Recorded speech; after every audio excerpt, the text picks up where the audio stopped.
Bismillah. Alhamdulillah. Wassalatu wassalamu ala Rasulillah wa ba'd.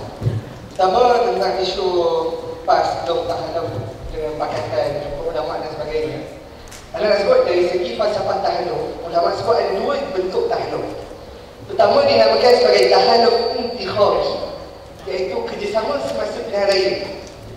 Dan yang kedua tahaluf siasi, iaitu kerjasama untuk sepanjang proses politik itu sendiri.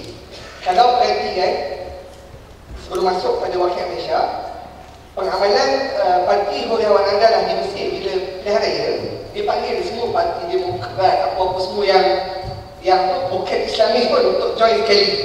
Di bawah satu Pak Imam dipanggil Pak Imam Huriawan Andalah. Tapi sebaik saja selesaikan raya, dia punya persepakatan itu tamat.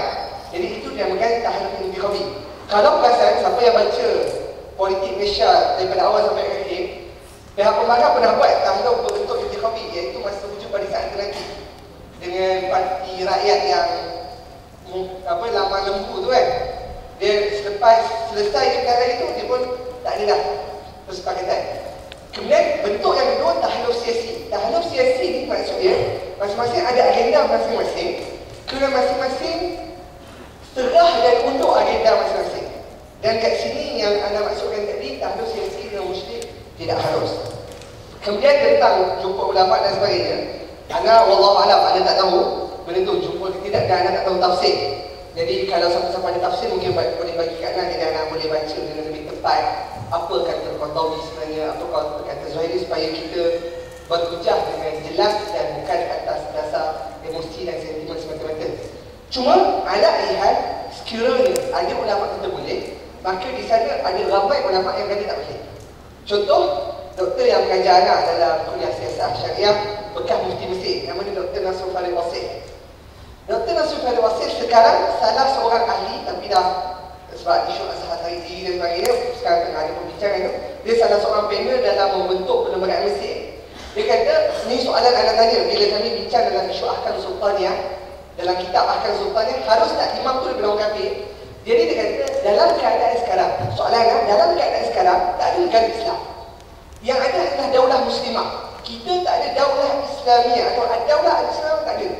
Maksud daulah Islamiah adalah satu negara yang menjalankan 100% hukum Islam sebagaimana zaman Rasulullah. Zaman sekarang tak ada.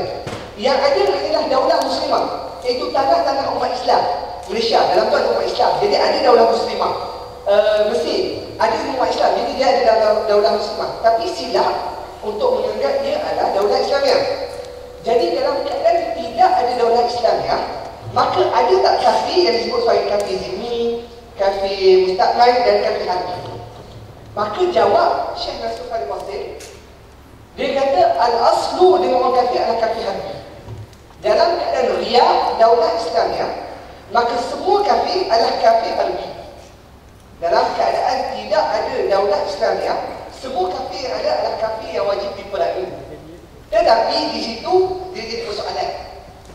Persoalan kita bersedia ke tidak, dan ada kemampuan ke tidak, dan adakah itu keutamaan sekarang? Itu isu dia.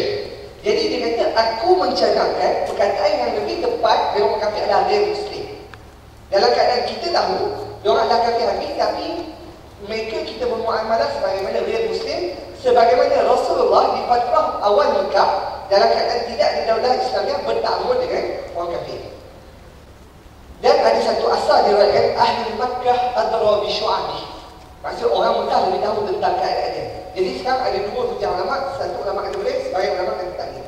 Tapi apapun, akhirnya kembali kepada orang Malaysia lebih nampak apa wakil Malaysia, dan orang Malaysia lah yang paling layak untuk menentukan apa yang sebenarnya.